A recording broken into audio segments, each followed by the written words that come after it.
Boa noite, na santa e gloriosa paz do Senhor Jesus. Estamos dando início mais uma vez no nosso estudo do livro de Apocalipse. Está comigo o diácono Rafael e nós vamos dar continuidade a esse estudo.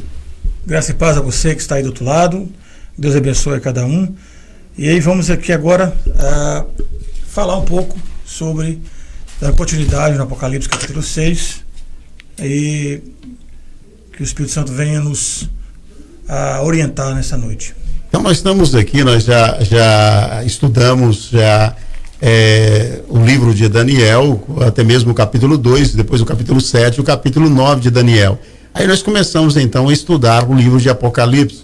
O livro de Apocalipse, e começamos aí o capítulo 1 e estamos aqui no capítulo 6. E já lembrando que o livro de Apocalipse ele se divide em 3 partes. E nós não é uma divisão do entendimento do pastor Walter ou do diácono Rafael. É um entendimento mostrado na palavra de Deus, no livro de Apocalipse mesmo. E é a palavra de Deus que nos traz essa divisão. É o capítulo 1, verso 19. Está dizendo assim: escreve as coisas que tens visto e as que são e as que depois destas hão de acontecer. A primeira divisão escreve as coisas que tens visto. Isto é concernente à visão que o João teve de Cristo glorificado. E depois a segunda parte é as que são, e seria as igrejas, né? As igrejas daquela época e de todos os tempos. E depois dessas, os que depois dessas hão de acontecer. Então essa é a terceira divisão, é que depois dessas hão de acontecer.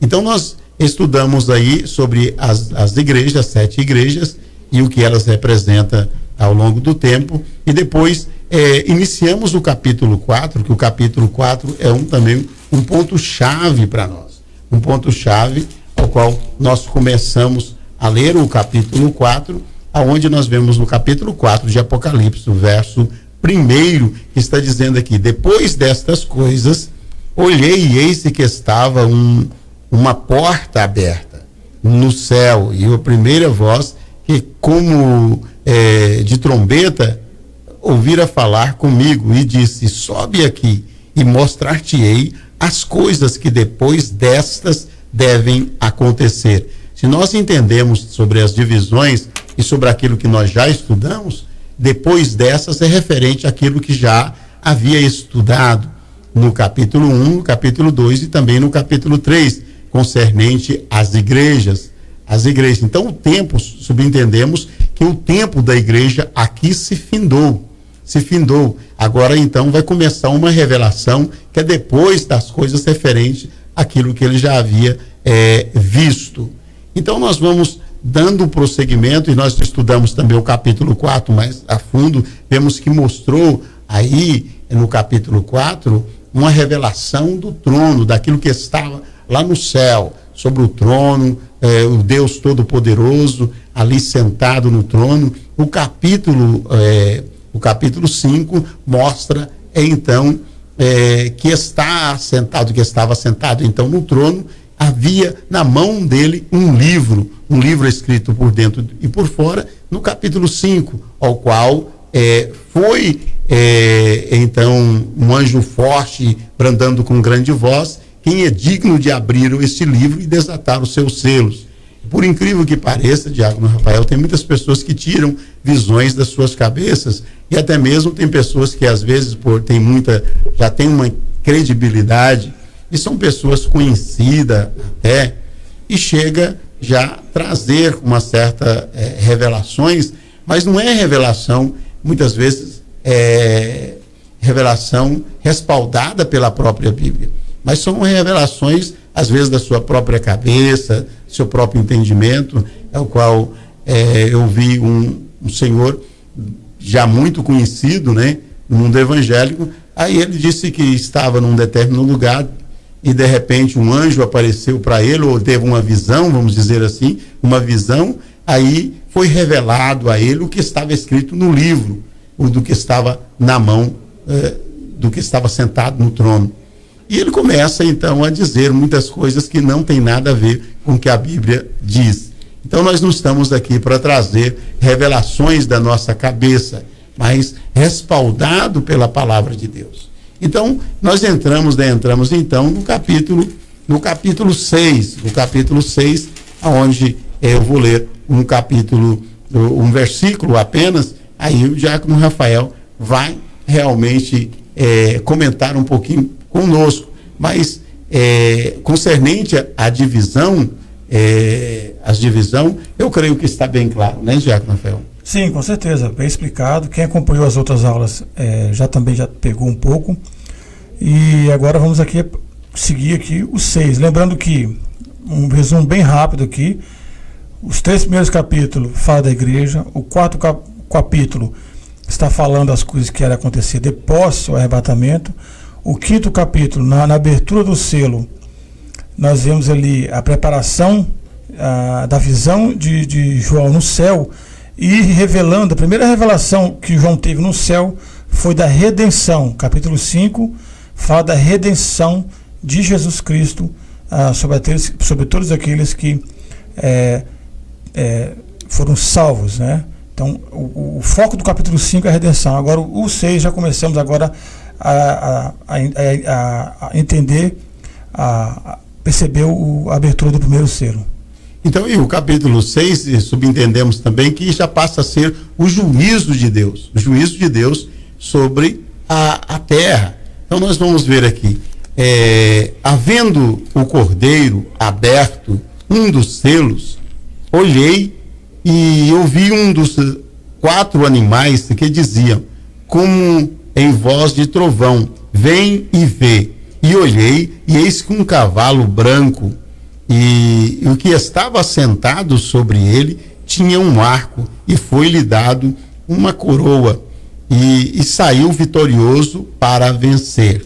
Então, esse capítulo 6 e o verso 1 e 2 é um dos pontos mais, assim, vamos dizer, polêmicos desse ponto aqui, porque há linhas de interpretações que interpretam e dá nas suas interpretações que esse cavaleiro é o Senhor Jesus.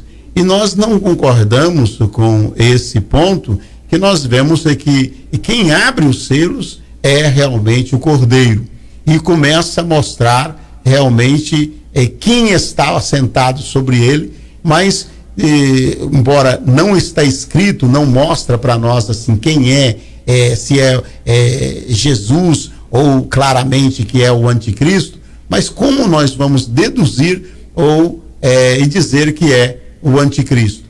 Então, não é a nossa afirmação minha, do pastor Walter ou do diácono Rafael, mas segundo a luz da palavra de Deus, que nos mostra que é o anticristo. Não é que é o pastor Walter ou o diácono, mas se nós vamos estudar a palavra de Deus a fundo, nós vamos compreender que o versículo 1 e o 2 do capítulo 6 vai nos mostrar claramente que é realmente o anticristo. Por quê? Porque devido ao tempo, a esse tempo que está situado esse acontecimento. Então, esse acontecimento é um acontecimento de aparição do anticristo. Não é um tempo de aparição do Senhor Jesus, o qual nós vamos explicar, porque nós já estamos conversando aqui sobre um ponto, para situar o capítulo 6, subentende que o arrebatamento já passou, não é mesmo, diácono Rafael? Exatamente, pastor. O ponto mais, como o pastor já falou, o ponto mais polêmico dos 4 cavaleiros é exatamente o primeiro, né? Porque ele não traz consigo uma característica, um propósito que ele irá fazer. Porém, nós temos que ver os argumentos, né? E seguir as regras da interpretação, para que nós não podemos interpretar conforme o que nós achamos. Nós não podemos simplesmente fazer uma interpretação alegórica só porque o cavalo é branco, né? Nós temos que lembrar que Jesus foi chamado da estrela da manhã em Apocalipse, e Satanás também foi chamado de estrela da manhã em Isaías, e tem uma explicação para isso. Então nós temos que realmente ver que característica tem o primeiro cavalo e ver o que se enquadra. Existem algumas linhas de interpretação sobre o primeiro cavalo. O primeiro, como o pastor falou, que é Jesus, onde muitos acreditam, outros acreditam que é o Evangelho, lembrando que não é simplesmente a pregação do Evangelho, né? Se você um dia ouviu alguma mensagem, alguém falando, quando se diz a interpretação do cavalo branco é direcionado ao Evangelho, se diz a questão de que no Antigo Testamento, em curtas palavras aqui para a gente resumir, no Antigo Testamento Deus fez o povo de Israel como povo seu, está em Isaías, e a igreja no Novo Testamento foi feito o povo de Deus no Novo Testamento. Então esse é o Evangelho. Aí o cavalo saiu para pregar o Evangelho. Essa é uma interpretação, porém ela não é válida, porque o segundo cavalo que vem próximo, se o branco representa a vitória, o segundo cavalo vai tirar a vitória do primeiro. Então tem uma coisa errada aí. Como o pastor Valso já falou, não pode ser Jesus Cristo, pelo fato de ele mesmo estar abrindo selos. Muitos se confundem o cavalo branco do capítulo 6 com o cavalo branco do capítulo 19. Só que o cavalo branco do capítulo 6, ele estava saindo para a terra, e o cavalo branco do capítulo 19, ele estava no céu. O cavalo branco do capítulo 6, ele estava sozinho e sem flecha, estava apenas um arco na mão. E o cavalo branco do capítulo 19, que era Jesus Cristo, ele estava com um exército de cavaleiros vestido de branco. Quando nós vemos o cavalo branco do Apocalipse 19, é uma glória tremenda. O cavalo branco do capítulo 6, ele representa uma falsa paz. Nós acreditamos que ele seja a falsa paz do anticristo. É a iniciação da primeira parte da última semana de Daniel.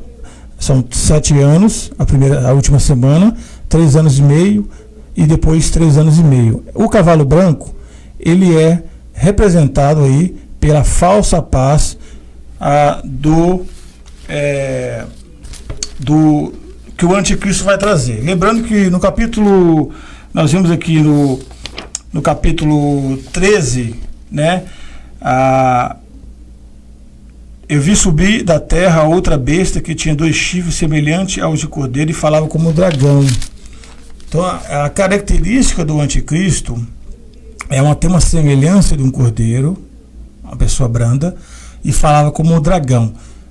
O dragão aqui se traduz o mesmo sentido da palavra de cobra, como foi usado lá em Gênesis, e foi dessa forma que Satanás enganou a Eva, né?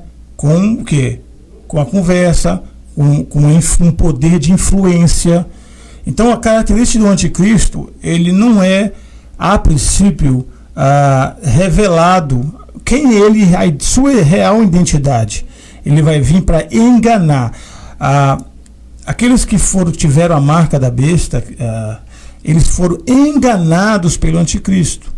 Eles foram enganados. Então a característica do anticristo, ele é enganar. Esse cavalo branco, foi dado para ele uma coroa para ele ter esses resultados de enganar aqueles que não foram achados no livro da vida. E isso é muito importante nós entendermos isso aí, porque ele vem com essa realmente característica de enganador. Ele vem para enganar mesmo. Então não é que ele vem na testa escrito eu sou o anticristo, eu sou a besta com chifre e tal, mas ele vem realmente para impor essa falsa paz.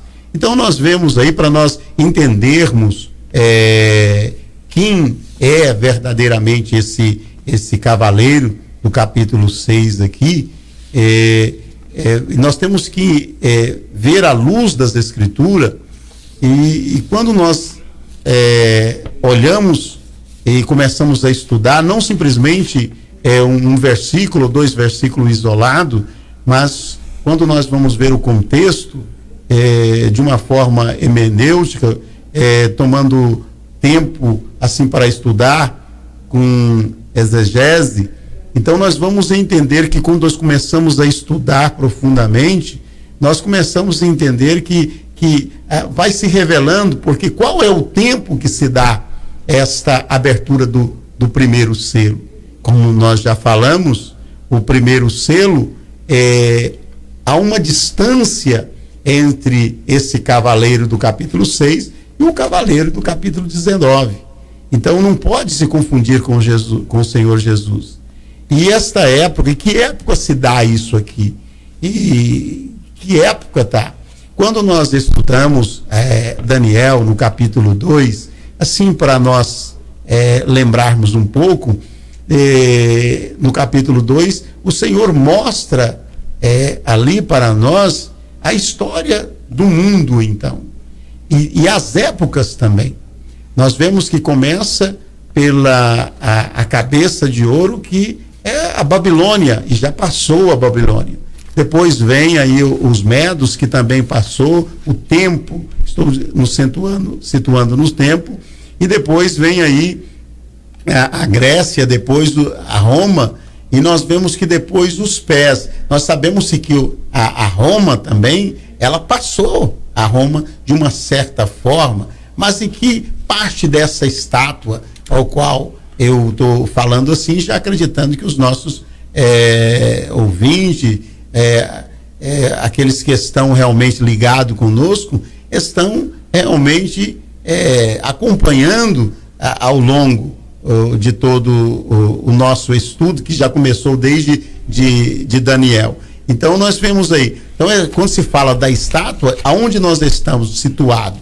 Nós estamos situados e realmente está falando dos pés ali, já há momentos finais. Se nós formos para o capítulo 9 de Daniel, em que lugar nós estamos? No capítulo 9 de Daniel, quando começa, já tem um momento de começo a profecia do capítulo 9, que começa 465 anos antes de Cristo, começa ali, e nós vemos que para alguns acham que termina tudo ali em Estevão, mas nós, lendo a palavra de Deus, nós compreendemos que não termina ali em Estevão, não termina em Estevão, que se passou então simplesmente 69 semanas, porque ali era contado, as 70 semanas são contadas semanas de anos, conforme nós vemos baseado em Levítico, no capítulo 25 de Levítico.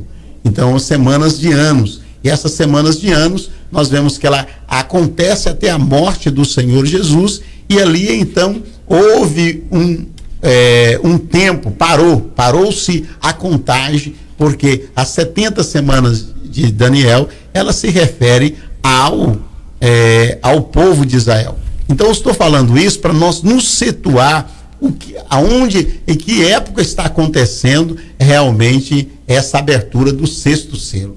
Onde está na história, que parte da história está acontecendo essa abertura dos 7 selos. Então, se nós nos situando aí, dá para nós entendermos realmente e compreendermos Apocalipse, porque, na verdade, na história da igreja, nós sabemos que estudando as 7 igrejas, todas elas têm o seu período. Qual é o período que nós estamos vivendo agora? Estamos vivendo o período Laodiceia, é a última igreja, depois dessa não tem outra. Mas, Diácono Rafael, concernente dentro desse raciocínio aqui, esse período ao qual nós estamos vivendo, às vezes muitas pessoas não compreendem até que tem esse espaço de tempo ao qual nós estamos vivendo, que sobre as 70 semanas, ela ocorreu 60 e as 69, e houve então esse período ao qual nós estamos aí vivendo esse período, que é o tempo do gentio, não é mesmo? Exatamente, pastor. Aqui no versículo 25 está escrito que será 7 semanas para a restauração, né, de Jerusalém, 62 semanas até a vinda do Messias sendo retirado, e depois é uma semana sendo a última semana. Então, apesar de estar dividido, não quer dizer que nós temos que colocar em sequência, né? Nós não podemos colocar 70 semanas uma atrás da outra, direto. Isso não é assim que funciona. Senão, o fim do mundo, né, já teria data marcada, seria fácil marcar a data. Então nós temos que ver aqui, ó, qual o propósito das 70 semanas. Esse é o primeiro ponto. Versículo 24, ó, 70 semanas estão determinadas sobre o teu povo e sobre a sua santa cidade, para extinguir a transgressão. As transgressões elas não foram extinguidas, ela cresce cada vez mais ainda. Dar fim aos pecados, os pecados não teve fim. Expiar a iniquidade e trazer justiça eterna, e selar a visão e a profecia, e ungir o santo dos santos. É do tempo do fim, né? Então a teologia de quem acredita que as 70 semanas já passaram, ela está enganada, porque nós temos que saber que mundo essa pessoa está vivendo, porque nós temos ainda algo para acontecer. Mas o tempo que nós só nesse ponto aí, só complementando aí o que o senhor está falando, Diácono, que aí segundo quando nós estudamos assim a fundo, prestando atenção no tempo, começa então 465 mais ou menos, e a contagem dá as 69 semanas até a morte do Senhor Jesus. Até a morte do Senhor Jesus. Seria numa contagem, assim vamos dizer, corrida, acabasse todo as 70 semanas na morte de Estevão. Mas nós sabemos que como está escrito no versículo, no capítulo 21, verso 24 de Lucas, que está dizendo assim: e cairão ao fio da espada, para todas as nações serão levados cativos, e Jerusalém será pisada pelos gentios, até que o tempo dos gentios se completem. Isso são palavras do Senhor Jesus em Lucas, no capítulo 21, verso 24. Aí, como o irmão está bem falando, porque há muitas coisas para acontecer. E aonde está mesmo em Daniel, né? Que já fala o que teria acontecer. O apóstolo Paulo voltou a falar a respeito do que o pastor acabou de ler. Ele, lá em Romanos, capítulo 11, versículo 25 ao 32, ele diz o seguinte: porque não quero, irmãos, que ignoreis este segredo, para que não presumais de vós mesmo, que o endurecimento veio da parte sobre Israel, até que a plenitude dos gentios haja entrado. E assim todo Israel será salvo, como está escrito: de Sião virá o libertador, e desviará Jacó as impiedades. E essa será a minha aliança com eles, e quando eu tirar os seus pecados, assim que, quando ao evangelho, são inimigos por causa de vós, mas quando a eles são amados, por causa dos pais, porque os dons da vocação de Deus são sem arrependimento. Ou seja, o povo de Israel, os judeus que estavam esperando o Messias, que iria dar o fim, né, fazer ver o cumprimento das promessas sobre a vinda do Messias, Isaías, Jeremias, Ezequiel, e o apóstolo Paulo está falando aí: haverá um tempo dos gentios, primeiro, esse tempo vai passar, depois vai se cumprir a promessa em que todo Israel será salvo. Ou seja, esse tempo dos gentios é que nós estamos vivendo, né, pastor?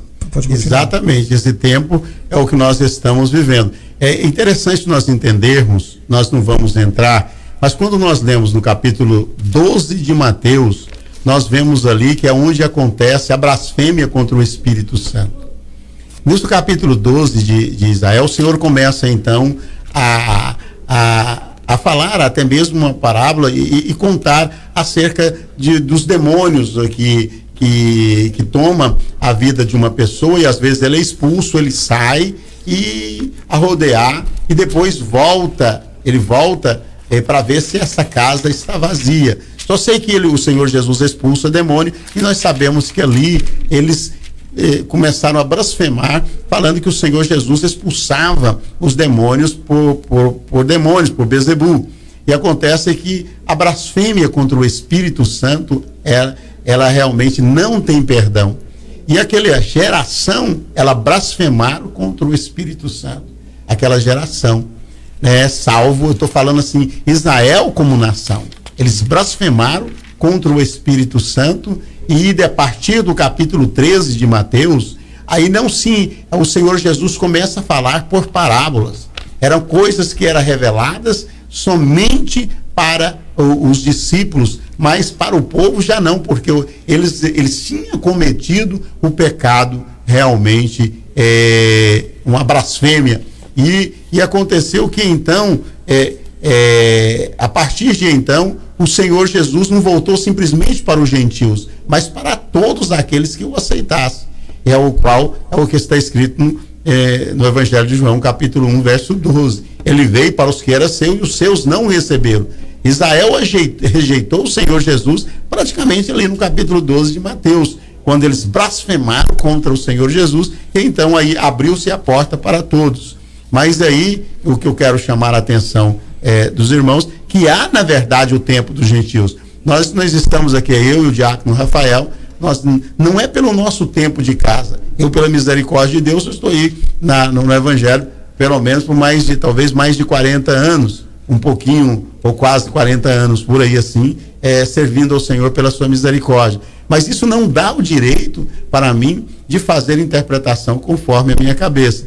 E nós vemos, diácono Rafael, que hoje as pessoas escolhem os seus líderes, ou a quem quer escutar, ou quem quer que seja, a quem muitas vezes quer que sejam os seus mentores, simplesmente por simpatia, e principalmente pela sua fama, mas às vezes não presta atenção na palavra de Deus, não toma tempo eles mesmos para examinar as escrituras, e ficam à mercê de muitas vezes ideologias, porque muitas pessoas às vezes nascem vamos dizer, na Assembleia ou na Presbiteriana, e já como nasce na Presbiteriana, cria aquela linha, vamos dizer, a milenista ou reformada, ou se na Assembleia muitas vezes é aquela linha de dispensacionalista, mas aí não vai estudar, ele simplesmente aprofunda naquilo, pega, vamos dizer, aqueles estudos que já, e não vai realmente buscar o Senhor em um entendimento, e fica preso muitas vezes isso, né? Exatamente, esse é o problema, né? Se a gente segue esse tipo de raciocínio, existe algumas teologia reformada que ela tem o seu norte ali e você tem que aceitá-la, então você não faz parte. E isso é um problema. Nós não podemos bater o martelo em todas as interpretações que existem, já está prontinha. Nós temos que ser crítico, pesquisar, averiguar e realmente se aquilo está correto. E, por exemplo, o que é o preterista, né, como muitos das igrejas reformadas são preteristas, que eles são obrigados a dar interpretações preteristas. Então isso é um problema muito sério. Por isso que quando chega no cavalo branco, alguns da linha preterista falam que é o Evangelho, ou seja, joga para o passado, fala que é Cristo, joga para o passado, porque não pode aceitar que seja o anticristo, senão automaticamente ele está negando aquilo que ele acredita, que é o preterismo, então ele está jogando para o futuro. Só que nós temos que respeitar os argumentos que a Bíblia nos mostra, né? Nós estamos aqui falando serão 4 cavaleiros, são 4 cavalos, os 3 próximos é só destruição e morte. Então o primeiro não poderia ser diferente. Os 4 estão ligados. Nós não podemos desvincular um totalmente diferente dos 3. Não faz sentido essa interpretação. Os 4 cavaleiros foram enviados à terra. É o início da ira do Cordeiro. Ali está dando início, marcando o fim desse tempo que nós estamos vivendo agora, o tempo da graça. Essa graça abundante que abrange e chama todo mundo para a salvação, e tendo a benignidade, a paciência, a espera que Cristo está nos dando neste momento. Mas essa paciência, essa espera, essa benignidade, ela vai cessar e vai começar o tempo da ira de Deus. E essa ira, ela começa primeiro liberando o anticristo de fazer aquilo que ele está para fazer. E aí nós vemos lá em 2 Tessalonicenses, capítulo 2, onde o apóstolo Paulo fala que aquele que, depois que for retirado, que resiste, o anticristo vai aparecer. Então nós vemos aí que Apocalipse capítulo 6, que a igreja já foi arrebatada, e aí o que resiste já foi tirado, e o cavalo branco é o que começa a aparecer. Então nós temos que ter essa ordem. Nós não somos obrigados a sempre ser futurista, historicista. Eu sou historicista em algumas áreas, eu sou futurista em outras áreas, eu sou preterista em outras áreas, na área histórica. Então nós não podemos seguir uma linha só porque uma organização religiosa determinou. Nós temos que seguir o que a Bíblia está seguindo. Por exemplo, uns defendem a predestinação de uma forma completa, outros defendem o livre-arbítrio.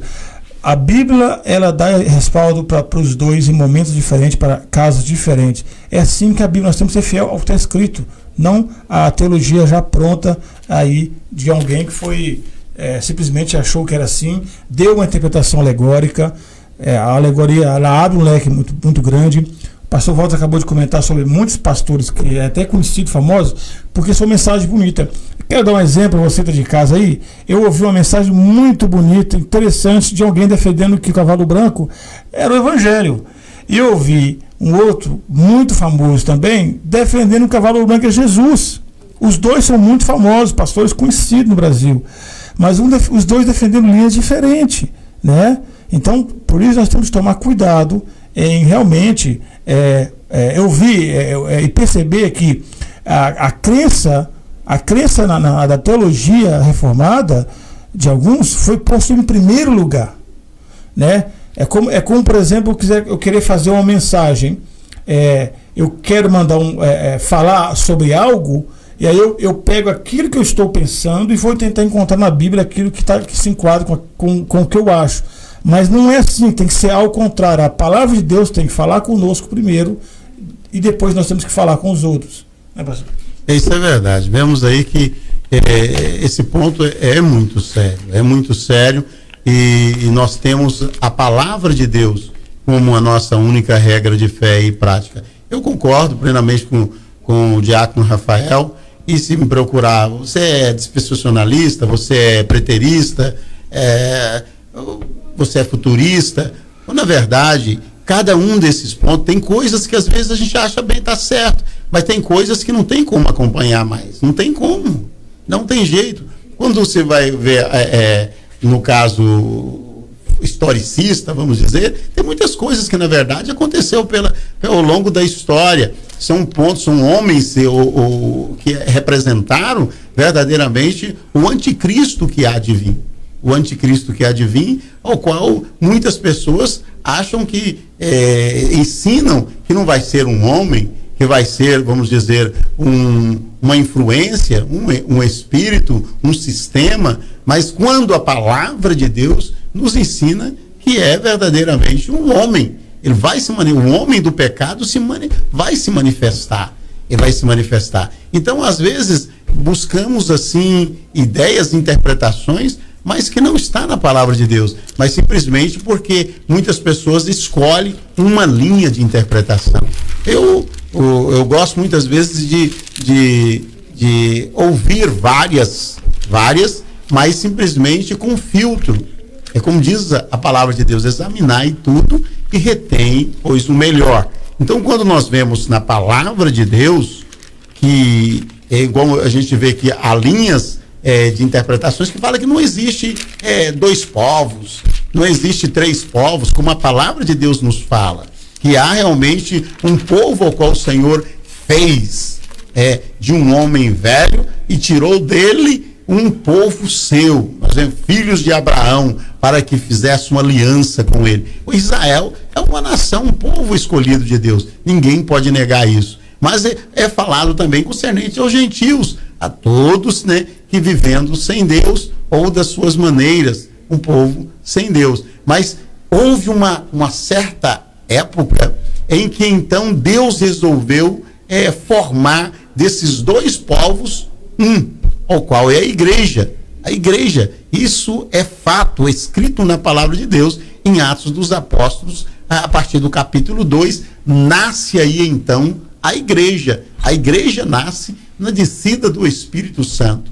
Até então, não existia igreja, mas em Atos dos Apóstolos, aonde o Espírito Santo vem habitar no homem, aí então passa a igreja. A igreja quando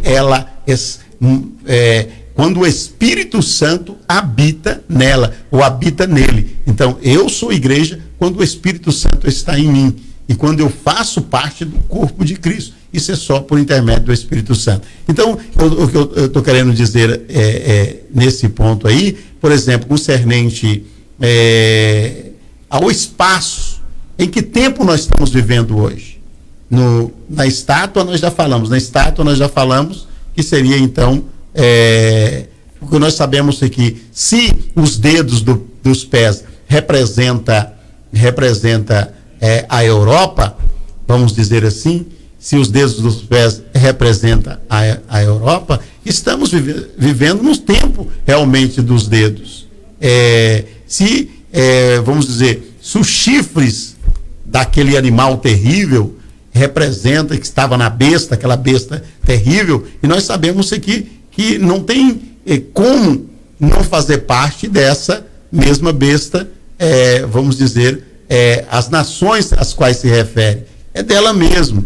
Então eu quero que os irmãos entendam que hoje nós estamos situados num tempo que é o intervalo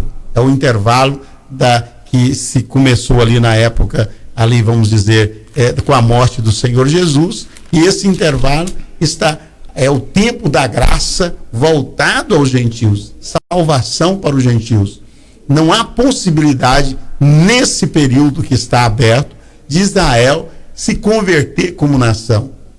Se converte em parte, porque como diz como o texto que o diácono Rafael leu, o endurecimento veio sobre Israel em parte. Em parte porque a salvação veio dos judeus. Nós sabemos que ali os apóstolos, Jesus, tudo mas é isso aí. Então nós vamos, não sei se o diácono quer falar mais um pouco disso. Pode partir. Então, nós vamos aqui. Então, nós estamos entendendo, então, que o versículo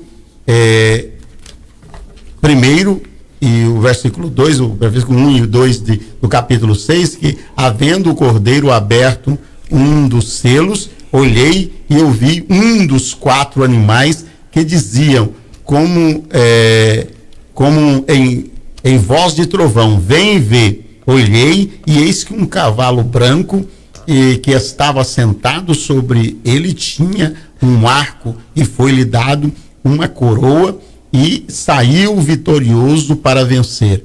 E como o diácono bem colocou, ele era necessário, como nós estudamos, que ele vai vir com essa falsa paz. Por isso ele saiu vitorioso para vencer. Isso não quer dizer que vai vencer, mas ele saiu vitorioso para vencer, e quando nós vamos ver ao decorrer da palavra de Deus, mais tarde nós vamos ver que ele fez guerra contra os santos e foi-lhe dado graça, e ele venceu os santos. Teve, ainda que foi parcial, por um pouco tempo, mas o anticristo ele teve seus dias realmente de glória. Mas concernente a isso, para que os irmãos possam entender, então por que o capítulo 6 nós estamos dizendo que possa ser realmente o anticristo? Como nós já vimos, respaldado pela palavra de Deus, a abertura do sexto,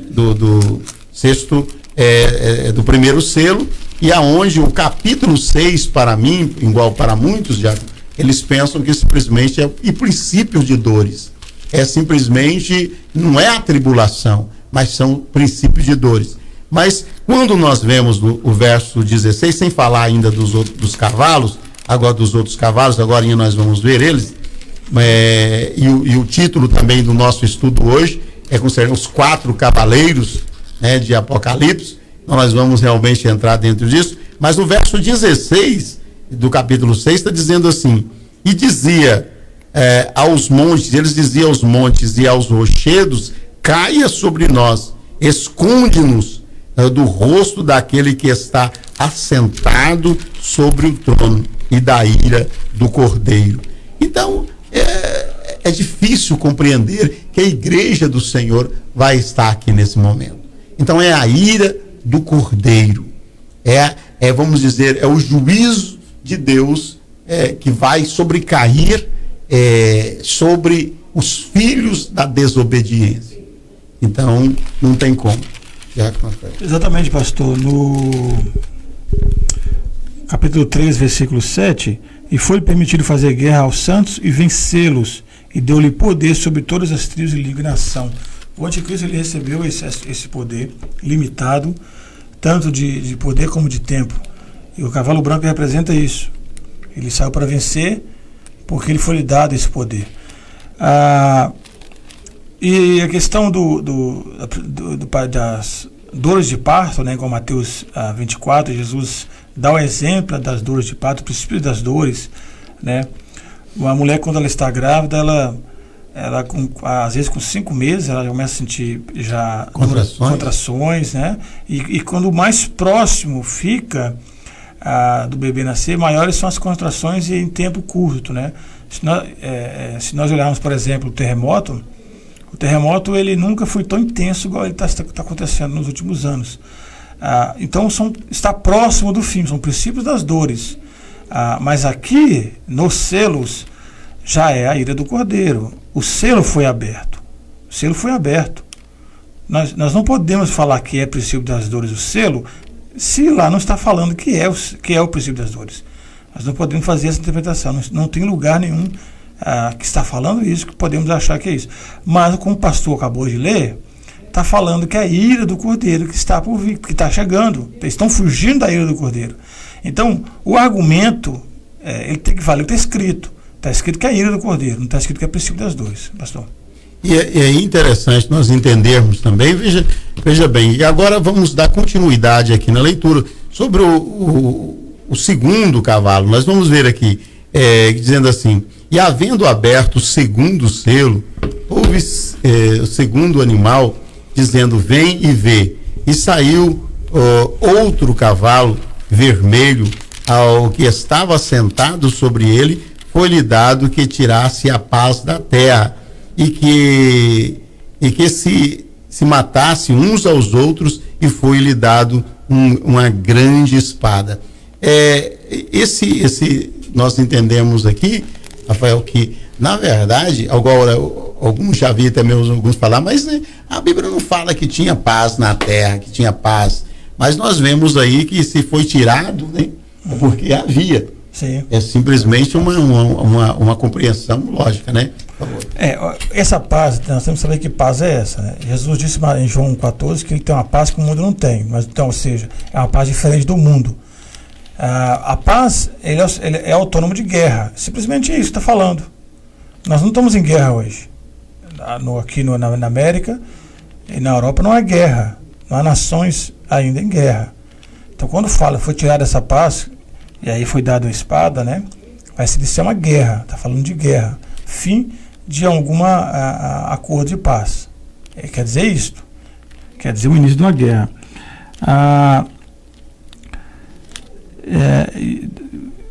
Se o que falar continuar, pastor? Não, o cavalo, não, o concernente saiu outro cavalo, né? O cavalo vermelho, né? E havendo aberto o segundo selo, nós estamos no segundo selo, né? E está dizendo, e saiu um outro cavalo, o cavalo vermelho, ao que estava sentado sobre ele, foi lhe dado que tirasse a paz da terra. E que, como eu disse, como bem está falando, não é a paz de Cristo, mas esta paz, né, o qual nós estamos vivendo ultimamente aqui na nossa região, vamos dizer assim, tirasse a paz da terra, que matasse uns aos outros, e foi lhe dado uma grande espada. Matar uns aos outros é só mesmo através de guerra, né? Vamos dizer assim, de guerra, matança, né? E havendo aberto o terceiro selo, houve o terceiro animal dizendo: vem e vê. E olhei, eis aqui um cavalo preto, e que sobre ele está assentado, tinha uma balança na mão. Por favor. Exatamente. Está falando da fome, né? Aí nós vamos falar aqui agora que eu ouvi uma voz em meio dos 4 seres animais que dizia: uma medida de trigo por um dinheiro, 3 medidas de cevada por um dinheiro, e não danificas o azeite nem o vinho. Uma medida de trigo por um dinheiro é um dia de trabalhador naquela época. Uma pessoa trabalhava ali, o dia ganhava um dinheiro. Normalmente se comprava 8 medidas de trigo com esse dinheiro. E aqui está comprando apenas uma. Então, ou seja, uma inflação altíssima, a comida escassa, ou seja, como funciona a questão aqui da demanda? Quanto custava uma máscara antes da pandemia do coronavírus? Se comprava aí máscara, preços baratíssimos, né? Uma caixa aí, sei lá, por $5. Eu tinha um álcool em gel em casa lá, de quase 1 litro, que eu comprei por 3 e pouco, estava em etiqueta lá. Depois da pandemia, houve uma demanda muito grande, e o preço foi lá em cima, porque estava faltando. A mesma coisa que está acontecendo aqui. O trigo, ele custava 8 dinheiros, uma medida de trigo. Agora aqui, 8 medidas de trigo custava $1. Agora aqui está custando uma medida por $1. Ou seja, a pessoa vai ter que trabalhar o dia inteiro para uma medida de trigo. Pós a guerra, sempre há fome. No final da Segunda Guerra Mundial, os Estados Unidos, através de uma organização na Califórnia, começou então a organizar as Nações Unidas. Eles fundaram a Organização das Nações Unidas. Pelo fato que pós a guerra houve muita fome no mundo, muitas crianças morreram de fome. E eles tiveram essa ideia de criar a ONU pela fome pós-guerra. Então, pós o Cavalo Vermelho, haverá essa fome. Então, essa é a sequência. Então, nós temos que voltar aqui de novo o Cavalo Branco, para você ver que há uma sequência. O Cavalo Branco, o engano, a falsa paz, todo engano, todo tipo de engano que a Bíblia está falando. Depois vem a guerra, ou seja, quebra de paz, né? Depois da paz vem a fome. Então é uma sequência que nós estamos vendo aí, pastor. Então, e essa sequência, ela vai piorando cada vez mais. E eu acho assim que quando nós não temos o entendimento do que nós somos para Deus e do que Ele é para nós, a igreja ela é diferenciada pelo sentido dela ser habitação de Deus na terra. Ela ser habitação. Muitas falam, poxa, mas se os apóstolos passaram por toda aquela tribulação, por que o Senhor vai nos livrar? Por que o Senhor vai livrar nós, sendo que não livrou os apóstolos? Se eles passaram por aquelas tribulações, nós também vamos passar. Mas entendemos que as tribulações que os apóstolos passaram não foi uma tribulação imposta por o próprio Deus. Não foi a ira do Cordeiro. Era a ira de Nero. Era a ira, vamos dizer aí, de Satanás usando aquelas pessoas com seus poderes limitados, fazendo realmente aquelas arruaças, e fez muita arruaça. Então, a igreja ela sempre passou momentos de dificuldade, mas é bom entender que a tribulação, ela é falada que são tempos como nunca houve antes e nem haverá. São momentos únicos, o qual, por que privar a igreja? É quando nós entendemos que nós fazemos parte do próprio Cordeiro. Do próprio Cordeiro fazemos parte dele. Quando nós lemos a oração sacerdotal do Senhor Jesus em João, capítulo 17, nós vemos que ele faz, Pai, assim como eu e o Senhor, nós somos um, que eles também sejam um conosco, para que onde eu estiver, ele esteja eles também. Então o Senhor Jesus, ele nos fez não simplesmente povo seu, ele fez mais do que isso, fez-nos parte dele mesmo. Então, como ele vai derramar a sua ira sobre o seu próprio corpo, sobre si mesmo, nós somos, literalmente, fazemos parte do corpo de Cristo. E somos os seus membros em particular. Isso é uma verdade, é uma revelação. Muitos estão vivendo uma vida de fracasso, mesmo aceitando Jesus, porque não compreende esta verdade. Então, quando nós compreendemos esta verdade, nós podemos então ficar firmes com Cristo, que nós vamos ser livres porque fazemos parte dele mesmo. Então acontece que quando ele vai derramar a sua ira, e o capítulo 6, como está escrito no capítulo 6, verso 16, e diziam aos montes, as coisas eram tão sérias que estava acontecendo aqui, que eles diziam aos montes e aos rochedos, caia sobre nós, esconde-nos do rosto daquele que está sentado sobre o trono e da ira do Cordeiro, esconde-nos. Como a igreja do Senhor vai estar aí? Então, nós compreendemos aí, e vendo aí a sequência do que está acontecendo, nós vemos o cavalo vermelho, agora nós vemos aqui havendo aberto o terceiro selo, então esse cavalo preto, né, essa fome terrível sobre a face da terra, como nunca houve. Nós sabemos que hoje que há fome no mundo, nós sabemos que há milhões de pessoas que passam fome nessa atualidade. Mas nessa atualidade, as pessoas passam fome pela soberba, pela ganância dos homens, porque há alimento suficiente para todos nos nossos dias. Mas por causa da ganância, porque nós sabemos que a riqueza desse mundo, ela está na mão talvez de cento e poucas pessoas, da riqueza deste mundo. Então eles detêm toda a riqueza. E há alimento realmente para tirar a fome de todos. Mas por que não? Hoje nós vemos, Diácono Rafael, que é fácil nós... Eu tinha um amigo que ele tinha uma frutaria, vamos dizer assim, um lugar de vender frutas e legumes e tal. Aí, só que quando estava madurando, em vez dele dar para as pessoas, nós pegava e jogava fora. Eu procurava, por que você não dá para as pessoas? Não, mas pega e joga fora. Então, há muitos disso. As pessoas, em vez de elas dar, aqueles que já está realmente, já está maduro, ou está quase passando, eles não dão, eles pegam e jogam fora.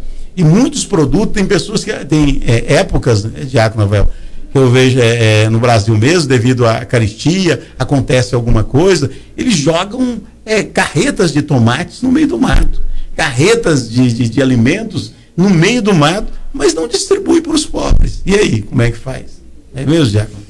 Exatamente, a distribuição de renda, a má distribuição de renda no mundo, ela é cada vez pior. Isso aí é de fato. É por isso que quando aqui nós vemos aqui não danifiques o azeite e o vinho, né, a comida está cara, mas não danifica o azeite e o vinho, versículo 6. O vinho e o azeite, ele não é um produto natural, de desenvolvimento natural, foi processado por uma pessoa e simboliza muito a pessoas que têm. Então dá para entender aqui, tá? Isso é uma visão, não é uma doutrina, mas dá para entender que os ricos não vão se abastecer nessa época. A comida vai estar nas mãos dos ricos, os poderosos da terra. E a maioria vai morrer de fome, enquanto os grandes políticos, os homens desse mundo que domina o mamon, o dinheiro, o sistema desse mundo, eles terão com ele retendo o alimento, né, pastor? Então nós vemos aí que há essa ganância e as fomes que há realmente, se os países subdesenvolvidos, se eles falam vamos acabar com a fome na África ou se o Brasil falar vamos acabar com a fome no nosso país, onde as pessoas estão passando fome, pelas riquezas, pela provisão que há no país, isso acabava, 1, 2, 3, mas por que não acaba? Devido à ganância. Mas nós vemos que as coisas daqui vão piorar. As coisas daqui vão piorar porque as coisas vão acontecendo cada vez mais forte, como mesmo o Diácono Rafael bem colocou. As coisas gradativamente. Começa da falsa paz do cavalo branco, aí vem o cavalo vermelho, aí vem o cavalo preto, aí vai acontecendo a coisa assim. Nós vemos aqui, e houve uma voz no meio de 4 animais, dizia uma medida e tal, que nós já lemos. Nós vemos verso 7, que diz assim: havendo aberto o 4º selo, e houve uma voz do 4º animal que dizia: vem e vê. E olhei, e eis que um cavalo amarelo, e que estava sentado sobre ele, tinha por nome Morte, e o inferno o seguia, e foi-lhe dado poder para matar a 4ª parte da terra, com espada, com fome, com peste e com feras da terra. Se isso não for grande tribulação, eu não sei aonde os intérpretes que está dizendo que isso aqui ainda é princípio de dores. Então é incrível. Então nós sabemos que a ira do Cordeiro realmente está sendo derramada. Foi aberto o primeiro selo, foi aberto, está aberto, e as coisas estão acontecendo horrendamente. Não é mesmo, Jair? Exatamente. Nós percebemos que eles já tem uma explicação melhor, né, mais clara aqui do que vai acontecer. 25%, quando esse cavalo, esse selo, esse cavalo for agir, 25% da população brasileira mundial vai morrer, vai perder sua vida, com fome, pestes, doenças, né, e animais, feras, né, e ele foi dado poder para matar. Então nós temos que entender que é uma permissão de Deus aqui, limitada, foi uma permissão de Deus, foi a ira de Deus será derramada na terra, não será para a igreja, tá? Não será para a igreja, a promessa para a igreja é só vitória, será para os ímpios. Mas está vendo aqui, Diácono Rafael, essa questão aqui, esse ponto aqui, talvez algumas pessoas pensam assim, mas por que Deus irá fazer isso, né, com um povo, mas ele não é amor? Por que vai derramar a sua ira? Nós temos que entender que Deus é amor e é longânimo. Então, Deus ele é justo, e a justiça de Deus não permitirá que o ímpio continua na sua impunidade, na sua perversidade. Isso é quando Deus vai cobrar daqueles que têm pisado na graça, porque houve-se uma porta aberta, abriu-se uma porta, e essa porta está aberta há mais de 2000 anos, porque a vontade de Deus é tirar um povo desse mundo que é momentâneo. A beleza desse mundo é passageiro, o tempo nosso aqui é passageiro, as coisas aqui, como o Senhor Jesus ele mesmo já nos ensinou, nos exortou, não ajunteis tesouro aqui na terra, onde a traça, a ferrugem come, mas ajunteis tesouro no céu. Então acontece que, só que nós, pelas nossas fraquezas, nós queremos dar a nossa vida pelos bens desta terra, né? Porque o Senhor Jesus deixou claro, aquele que ganhar a sua vida aqui, perdê-la, vai perder lá. Então nós temos que muitas vezes renunciar a nós mesmos, nossos desejos, e simplesmente começar a fazer a vontade de Deus, já escrita, que nos orienta, nos norteia através da sua palavra, para que nós possamos habitar no lar eterno, nas mansões celestiais. Então, há essa porta aberta. Jesus, quando ele começa o seu ministério, ele começa a dizer: arrependei-vos, porque é chegada a vós o reino dos céus. Abriu-se essa porta, e essa porta está aberta até, vamos dizer assim, para alguns, até o momento do arrebatamento. Até mesmo o arrebatamento para aqueles que têm intimidade com Deus. Aí depois, aqueles que estão aqui, vai haver salvação na tribulação? Vai haver salvação, mas que só Deus mesmo, realmente é uma dificuldade tremenda para se salvar lá. Mas o tempo de salvação é hoje, é agora. E quando nós lemos na palavra de Deus que a plenitude dos gentios, até que a plenitude dos gentios se cumpra, até que o tempo dos gentios se cumpra, há um tempo de se cumprir o tempo dos gentios. Depois o Senhor vai voltar a trabalhar com Israel, porque na oração de Daniel, no capítulo 9 de Daniel, ele estava ansioso para saber o que ia acontecer com o seu povo, porque ele já via que, vamos dizer, Israel, que é no contexto, que eram as 12 tribos, há 722 a.C., ele já tinha sido realmente levado cativo para a Síria e sumido. Agora, 100 anos depois, mais tarde, está acontecendo com o seu próprio povo ali, que é Judá e Benjamim, aquelas tribos ali. Então, está acontecendo com eles. Agora, só que eles vêm de sofrimento, tudo aquilo que foi destruído, a sua terra. Ele está vendo o seu sofrimento do seu povo ali em terras estranhas, mas ele queria saber o que queria, quando ia findar realmente o tempo do seu sofrimento. Mas aí o Senhor pega e mostra para ele, tem 70 semanas aí com o negócio para limpar, para purificar e tal e tal. Aí quando acontece, você fica desesperado nisso. Exatamente. É porque a gente não tem muito tempo para detalhar muito em relação a isso. Eu vou chegar nesse ponto que você falou agora, pastor. Nós não podemos olhar o amor de Deus simplesmente aqui no final, nós temos que olhar num todo. Então, a prova do amor de Deus está em João 3,16. Deus amou o mundo de tal maneira que deu o teu Filho unigênito, para que todo aquele que nele crê não pereça, mas tenha a vida eterna. Essa paciência, essa espera de Deus para que nós venhamos converter e aceitar a Jesus ser salvo, essa é a prova do amor de Deus, onde ele está chamando. Se ele fosse agir sem amor, ele até poderia agir com justiça, teria eliminado o ser humano da face da terra há muitos anos. Israel, como você falou agora, pastor, Israel, eles vieram de anos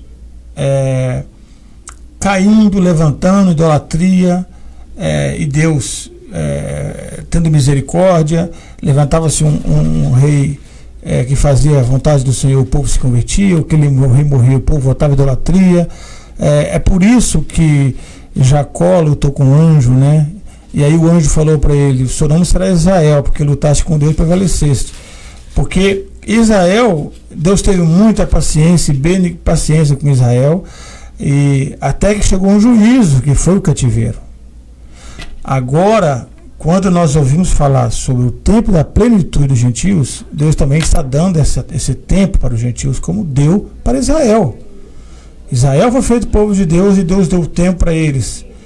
A igreja hoje foi feito povo de Deus e o chamado para a igreja, o chamado para a salvação no âmbito dos gentios, no âmbito mundial, ela também, Deus está dando o tempo dele. Aqui, na última semana de Daniel, esse tempo se findou assim como o tempo lá de Judá, quando eles foram para o exílio. E a preocupação de Daniel é que Israel viesse sofrer o seu fim, como a preocupação de Daniel é que Israel, o sul, Judá, viesse sofrer o seu fim, assim como o norte sofreu na Síria. Mas não, Deus tinha uma promessa para Judá, no caso Israel, mas no tempo certo. Então, nós estamos vivendo, chegando próximo ao fim deste período dos gentios, e entrando nesse período, nós estamos lendo aqui no capítulo 6.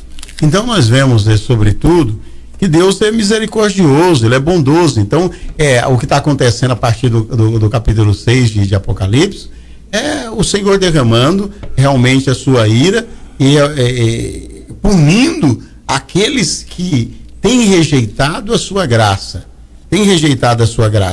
Mas Deus, ele é misericordioso. Quando nós lemos aqui em 2 Pedro, no capítulo 3, a partir do verso 8, que está dizendo assim: mas amados, não ignoreis estas coisas, que um dia para o Senhor é como 1000 anos, e 1000 anos é como 1000 dias.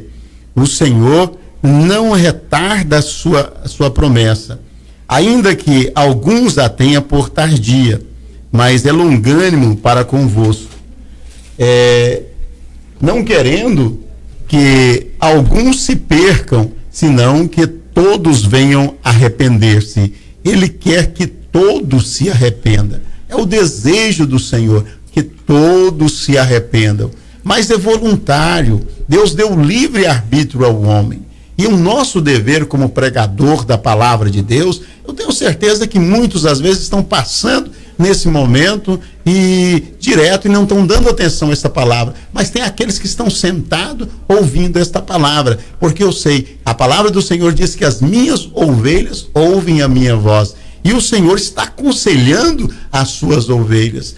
Deus sabe aonde tem terra fértil, aonde tem aquelas pessoas que estão buscando um esclarecimento da sua palavra. Então ele não quer que ninguém se perca, ele não quer de maneira nenhuma, ele não quer que ninguém entra nesse período de grande tribulação. Ele não quer, ele gostaria que todos realmente fossem arrebatados, fosse realmente resguardado desse dia. Mas é por causa da ignorância, por causa do pecado, da rejeição do favor de Deus num tempo oportuno, num tempo de salvação. Mas o que acontecerá nesses dias? Mas Deus já anuncia o que vai acontecer, porque aqui não é o nosso lugar. O homem, ele não nasceu para viver eternamente nessa terra.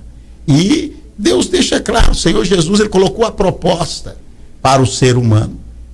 Só podemos realmente sair daqui para a vida eterna junto dele, porque para a vida eterna todos vai, né, Diácono? Eu acho que tanto o pecador quanto a pessoa que aceita Jesus vai para a vida eterna. O negócio é ir para perto de Deus ou longe de Deus, não é mesmo? Exatamente. É que nós vamos ver, não sei se vai dar para ver hoje, mas no versículo 9, que a imortalidade da alma não existe, né? Então nós vamos ver isso. Deus está dando a oportunidade para todos nós, e nós temos que abraçar essa oportunidade com força, porque a palavra fé, que ela vem da palavra fé, que ela vem do hebraico emuná, né?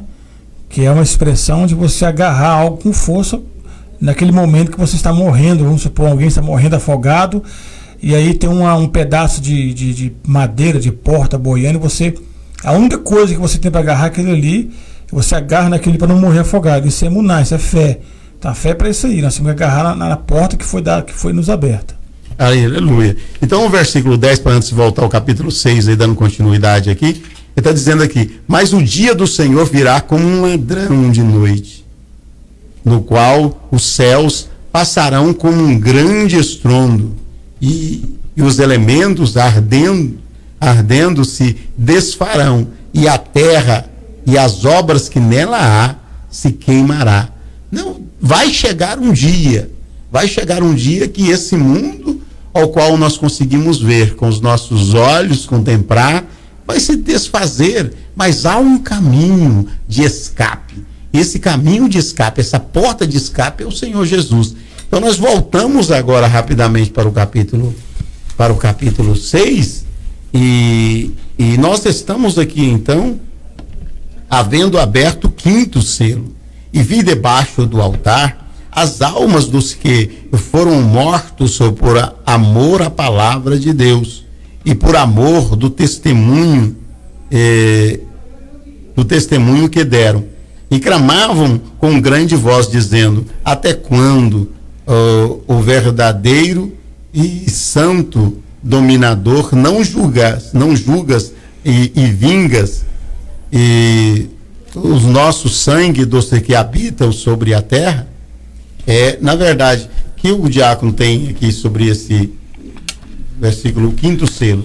Pastor, o 5º selo é o seguinte, é tremendo esse aqui, porque são vários pontos que são tratados aqui. Primeiro, a imortalidade da alma, né? Quem diz que o sono da alma, perdão, há quem diz que a pessoa, quando ela morre, ela está no sono profundo, e se isso é uma teologia de igrejas muito conhecida, tá? Então nós vamos derrubar isso aqui agora. E se a pessoa não receber a salvação, ela vai ser aniquilada, sua alma será aniquilada, ou seja, ela não sofrerá nenhum dano, simplesmente vai deixar de existir. Isso é mentira, a Bíblia não diz isso. Não existe o sono da alma. Aqui nós vemos aqueles que foram degolados, os mártires foram mortos, que estavam debaixo do altar. O que é o altar? O altar é um lugar de sacrifício. Então essas pessoas morreram pelo Evangelho, elas não negaram a fé. E aqui, o que Jesus está querendo passar para nós? É que aquele que morre por Cristo, ele está fazendo um grande sacrifício, é um altar. Aquele que vive para Cristo, aquele que vive para o Evangelho, o sofrimento, os momentos ruins, as calúnias, quando a gente responde conforme Cristo responderia, né, as situações, onde você perdoa, onde você vive qualquer momento de tribulação e você está ali naquele sofrimento, esse sofrimento, ele é um sacrifício a Deus. E no caso aqui, aquelas pessoas da época de João, porque foi principalmente na época de Nero, que elas eram mortas, martirizadas por ser cristãos, elas estavam clamando por justiça, mas elas estavam debaixo do altar, ou seja, elas foram feitas sacrifício. Então aqui nós vemos Jesus falando que não só aquelas pessoas, mas que todas aquelas pessoas que haviam de existir até a volta de Cristo, que entregaram a sua vida para Cristo e morreram pelo Evangelho, também se juntariam a eles, deixando bem claro que a morte do cristão na batalha, no mártir, não é vã, é um sacrifício a Deus, debaixo do altar. Há quem entende que o altar aqui mesmo é a terra, a pessoa que ela morreu, por exemplo, vamos supor, naquele campo de batalha, no caso, aqueles momentos, nas perseguições cristãs, que o sangue foi derramado, né, por não negar Cristo, como Policarpo morreu, aquele lugar ali foi feito um altar, né? Foi feito um altar. Domingo agora tivemos a missionária Sula falando um pouco sobre o altar, onde no Antigo Testamento as pessoas faziam um altar de onde quisesse. Ela atravessava um rio, agradeceva a Deus por alguma coisa e fazia ali um altar em agradecimento. Então o local em si se tornava um altar de sacrifício. Então a vida do cristão derramado, o sangue do mártir derramado era um sacrifício. Então é mais ou menos isso aí que nós vamos ver, pastor. Então tudo bem. Então aí, cada um foi dado uma comprida veste branca e foi-lhe dito que repousasse ainda um pouco de tempo até que também completasse o número dos seus conservos e os seus irmãos que haviam de ser mortos como eles foram. Então nós vemos aí que vai haver realmente, se estamos falando de algo futuro, na tribulação, vai haver realmente salvação, vai haver salvação. Nós não concordamos com aqueles que apostata da fé, com aqueles que podendo fazer o bem, se entregar nas mãos do Senhor, já tem uma comunhão com Deus, e hoje, nos nossos dias, no tempo da graça, e se relaxa, não se esforçando, dependendo de si mesmo, porque na verdade nós entendemos, irmãos, que tudo que nós fazemos no Senhor e para o Senhor, mas nós temos que agir voluntariamente, deixar-nos levar pelo Espírito de Deus, porque a obra de Deus, nós sabemos que a salvação, ela é única e exclusiva de Deus, mas nós temos que nos deixar levar. Então, agora tem muitas pessoas que resistem ao Espírito Santo, e a palavra de Deus nos fala que nós podemos resistir sim ao Espírito Santo, não querendo realmente ser guiados pelo Espírito, e muitas vezes pela nossa própria vontade, porque uma das coisas, Diácono, que me chama a atenção, eu gostaria de deixar isso bem claro, que é uma das maiores armas que o diabo tem usado contra o cristão, aquele que aceitou o Senhor Jesus, para desviá-lo dos caminhos de Deus, não é as coisas ruins, não é o pecado de prostituição, de adultério, não é esse tipo de coisa, e muitas vezes nem mesmo a murmuração. Para muitos, a maior cilada, a maior arma que o diabo tem usado para segurar muitos é as coisas boas, o conforto que a pessoa tem, nós estamos tendo, é um perigo para nós, um bom trabalho, isso tem tirado muitas pessoas dos caminhos do Senhor. Nem tudo que é bom para nossa carne, para nosso conforto aqui na terra, é bom para nós, espiritualmente não, porque muitas coisas boas nos tiram dos caminhos de Deus. Agora, por isso que nós temos que ter um equilíbrio, não é mesmo, Jeff? Exatamente. Nós temos que lembrar uma coisa. Abraão e Ló, né?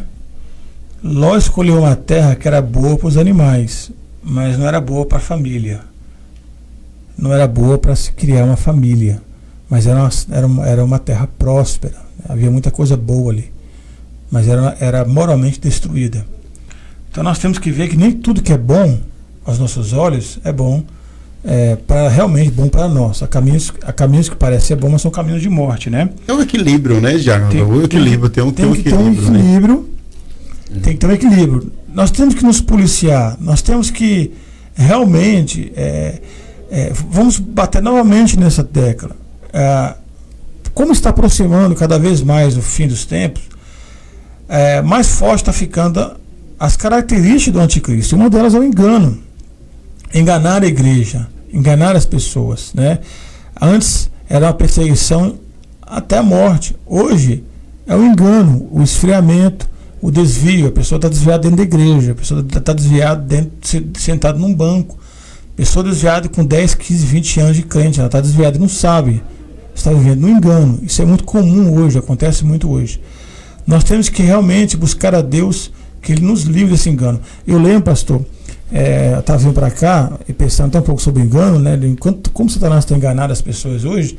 E o engano, gente, eu lembro no tempo de criança, na escola, teve um garoto lá que colocou uma bola e encheu aquela bola de areia, e aí pediu para um menino lá chutar aquela bola. Chuta para mim. Quando ele foi chutar, ele parecia estar chutando uma pedra, mas ele não sabia que era uma bola cheia de areia. Ele viu uma bola, então ele foi enganado. Então nós temos que ter consciência de que é engano. Engano é algo que parece que é uma coisa, mas não é.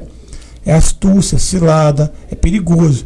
Mas somente o Espírito Santo nos livra, somente Jesus Cristo nos livra do engano. Por nós mesmos, nós não conseguiremos. É na oração devocional, oração, clamando a Deus mesmo: Senhor, me livra do engano, não me deixe meu coração enganado, né? Retira de mim tudo que não te agrada, muda-me, seja o que for, mas não deixa que eu perca a salvação, não deixe que eu saia do caminho, não retira de mim o teu Espírito Santo. Coloca no meu coração desejo, peça a Deus desejo, coloca vontade no meu coração, coloca desejo no meu coração de buscar a Ti cada dia mais, desejo de ler a palavra. Não tenho vontade de ler, mas eu vou orar e vou jejuar para Deus me dar vontade de ler a Escritura, porque ler a Escritura, irmãos, acredito que estou te falando, pelo nome de Jesus, ler a Bíblia é uma luta espiritual. É uma luta espiritual. O inimigo não quer que nós tenhamos conhecimento. Então, nós temos que buscar em jejum e oração sempre. Mas a busca, como diz Jesus em Mateus 6,33, ela primeiro tem que ser no reino do céu, nas coisas de Deus, né? E essas duas coisas são acrescentadas. Se nós invertermos isso aí, nós às vezes estamos sendo enganados e temos consciência de que estamos sendo enganados. Então, aí. Nós vamos entrar aqui agora havendo aberto o sexto selo, concernente ao sexto selo, verso 12. Então nós vemos aí que o desejo do Senhor é completar mesmo, para completar realmente um determinado tanto, só Ele sabe realmente. E nós sabemos que Deus tem sido longânimo, mas Ele não quer que ninguém se perca, e é tempo de salvação. Você que nos ouve, aceita Jesus hoje e entra por essa porta que é Cristo, e vai ser feliz verdadeiramente com Cristo, e seja livre desta tribulação, dessa grande tribulação que há de vir sobre todo mundo, que é a ira do Cordeiro. Para ser livre da ira do Cordeiro é estar nele e com ele. Então é a maneira. Então nós vemos havendo aberto o sexto selo, olhei e eis que houve um grande tremor de terra. O sol tornou-se negro como saco de silício, e a lua tornou-se como sangue, e a estrela do céu caíram sobre a terra, como quando a figueira lança de seus figos verdes e abalada por um vento forte. O céu retirou-se como um livro e que se enrola, e todos os montes e ilhas foram removidos do seu lugar, e os reis da terra, e os grandes, e os ricos, e os tribunos, e os poderosos, e todos livres, e se esconderam nas cavernas e nas rochas das montanhas, e diziam: ó montes e rochedos, caiam sobre nós, esconde-nos do rosto daquele que está assentado sobre o trono e da ira do Cordeiro. Retorno a dizer, se isso não for uma grande tribulação, por favor, possa vocês então me dizer o que é. Então isso aqui é uma grande tribulação, é tribulação mesmo, e eu creio que a igreja do Senhor, a noiva do Cordeiro, o corpo de Cristo, o corpo do Cordeiro, não terá a ira do Cordeiro derramado sobre ele. Tira isso da sua cabeça, mas esteja em Cristo, com Cristo, e seja livre da ira do Cordeiro. Isso é bem explicado. Então vamos parar por aqui. O diácono Rafael, dando as suas considerações, também quiser acrescentar alguma coisa concernente a isso, mas nós vamos parar por aqui para não ficar muito longo. Não, amém, e na próxima terça-feira nós voltamos então, dando continuidade. Amém. O texto foi bem claro, né, muito claro em relação aos sofrimentos que haverá de vir, e aí é do Cordeiro, né, pastor? Nós somos membros do corpo do Cordeiro, tá bom? Nós não podemos esquecer disso. Nós somos membros do corpo do Cordeiro, fazemos parte do corpo do Cordeiro, corpo de Cristo, tá? Então a ira vem dele. Então eu quero agradecer a você que esteve conosco. Compartilhe esse vídeo. Semana que vem estaremos aqui. Deus abençoe cada um de vocês. Estaremos orando por cada um de vocês, tá? Em nome de Jesus. Quero mandar um abraço aí para a Gal, mandar um abraço aí para o Gênesis, que tem nos ouvidos, né, e cobrado da gente aí esse abraço. Tá aí a pastora Maria e também a minha esposa Carmen, Júlio, a missionária Sunamita, e assim todos vocês que têm nos acompanhado, Renata e tudo mais, vocês que têm nos acompanhado aí, que Deus vos abençoe e vos guarde de uma maneira especial, que nós possamos junto continuar meditando na palavra do Senhor, buscando o conhecimento, num tempo em que o Espírito Santo nos auxilia, sim, não preso de maneira nenhuma a escolas, mas preso à palavra de Deus e realmente rendido ao Espírito Santo de Deus para nos esclarecer acerca das suas verdades.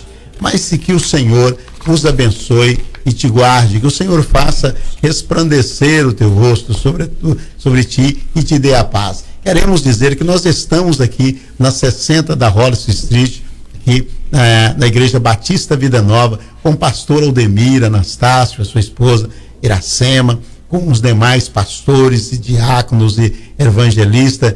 Nós estamos aqui para servir, né, e buscar cada vez mais fazer a vontade de Deus. E se você quer nos visitar, estamos aqui no centro de Framingham.